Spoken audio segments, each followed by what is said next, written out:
Give me all your money.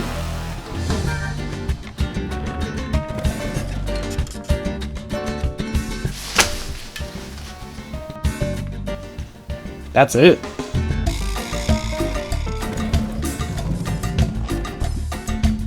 So you want to know how much money you can make on YouTube. Now, I'm not a very big YouTuber. I only have just over 1,000 subscribers. So if you could hit that subscribe button and leave a like, because I'm about to tell you how much money I made in the past year on YouTube. I made $21.58 on YouTube last year. Nice. So let's have a breakdown. Let me break it down so you can better understand what's going on and understand how it all works. When you're in the YouTube Partner Program, YouTube takes 45% of the money you earn on your videos, and you get to keep the other 55%. In order for you to put ads on your videos, you need to have 1,000 subscribers on your channel, and you need to have 4,000 watch hours over the past year for your channel. A watch hour is basically just the total amount of time viewers watched your videos. So this is your analytics page, and you're greeted with a monthly overview of stats such as like views, watch time hours, subscribers. You have a real-time live subscriber count as well. You have a live view count and the videos that are performing in the past 48 hours. You can scroll along this timeline and just kind of see like the views that you're getting throughout each day, or you can see when you've uploaded a video and the view count associated with that video too. You can do the same thing with watch time hours and scroll along that timeline. You can also do the same thing with subscribers and see where your subscriber count grows or dips. Today we will be focusing on estimated revenue, and it works the same as the other tabs. Like here I uploaded a short and I earned 90 cents from that short that day. If you scroll down, it just gives you like a list view. So these are all of my videos that are getting views over the past 28 days. It provides you with the view retention as well as the upload date. So that's kind of interesting to compare how it all stacks up sometimes. But if we scroll back up to the top, we have these 4 different tabs: the content, audience, revenue, and research tab. If we go into the revenue tab, we can get a deeper understanding of what's going on with our money on YouTube. We have our timeline like we previously did, but if we scroll down, we can also see how much we've earned per month. We can see our videos and which ones are earning us money. And we can also see how we are making money, whether that's from watch page ads or shorts feeds ads, whatever it is.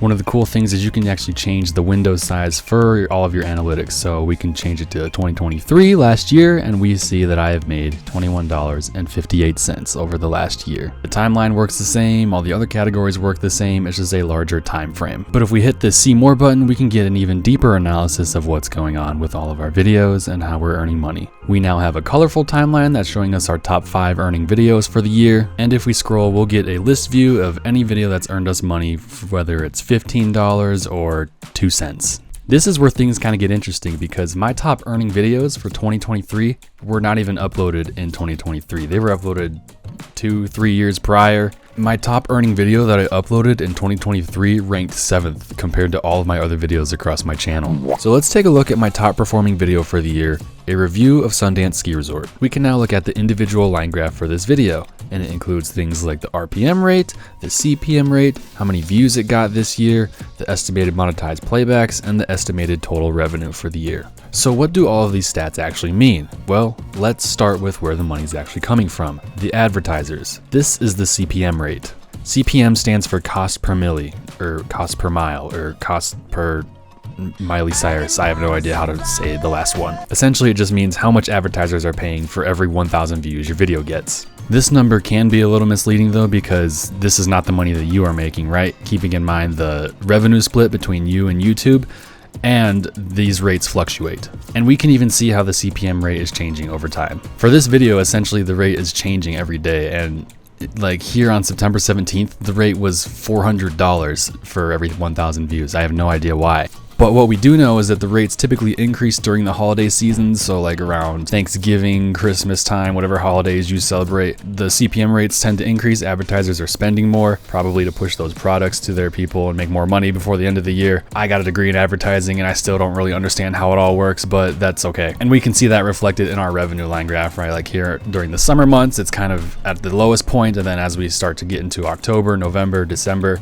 it's making more money. Also probably helps that it's a ski resort video, so people are probably searching out where to go skiing, and my video likely comes up in some of those searches. But those are some basics as to how CPM works and how it converts to your revenue. So which one is your revenue? That's the RPM rate. Here we can see that my estimated revenue is $15.57 and that my RPM rate is about $5.17. And we can even do a little quick math to check all of this. All we have to do is take our RPM, so that would be $5.17, 5.17, multiply it by our views, 3,011, that will be 3.011, and it should come out to about $15.57. Now, thankfully, YouTube does all of that for you. Otherwise, I'd probably be estimating my revenue wrong all the time. Now, with the introduction of YouTube Shorts, I have noticed that the RPM rate is a lot lower than what a normal YouTube video is. Just based off my personal experience, that's probably because there's a higher likelihood of those videos going viral, right? It's a lot easier to get 10 million views on YouTube Shorts than it is to get on a normal 10-20 minute video. You also have the ability to place mid-roll ads on those longer videos to increase that RPM, whereas compared to YouTube Shorts, you can't. And if you don't know what a mid-roll is, this is a mid-roll ad. It's essentially just an ad that plays in the middle of your video. But I would still recommend that you create YouTube Shorts because it drives traffic to your channel so you can get more views on those longer videos, but also it can still earn you money. My top earning video for this year so far is a YouTube Short. Just for fun, the last thing that I want to look at is the lifetime earnings for my channel, my videos, because I think it's kind of interesting. And it can also just kind of show that these videos can basically become passive income for the rest of their life as they continue to gather views. So if we continue to look at Sundance Ski Resort for our example, we see that it's made $47 over the course of its lifetime. Let's just say that that video took me 4 hours to make. It definitely didn't because I spent, all that time at the ski resort and editing and everything, so there's a lot more that went into it, but let's just say I only spent 4 hours making that video. That comes out to about $12 an hour, and as it continues to make money, that's just gonna keep going up until it eventually hits 15 an hour, 20 an hour, 30 an hour, it's all dependent on the views. And of course, the lifetime earnings for my channel as of May 11th, 2024 is $156.34. Yes! And in order for that money to actually go into your bank account, you need to reach a payout threshold of $100. Once you have earned that $100, it will then go to your bank account or wherever you have that set up. I believe the payout deadline is at the end of the month, and if you don't make it at the end of the month, then don't worry, it's still gonna be there. It's just gonna roll over to the next month, and you will be able to continue working towards that $100. So in reality, I've only seen the $100 of the 156 that I've made. So to wrap things all up, we're gonna end it with a little goal setting, and we are gonna try and make $30 in 2024. I know, super ambitious. I mean, I might be able to buy like 3 Chick-fil-A meals.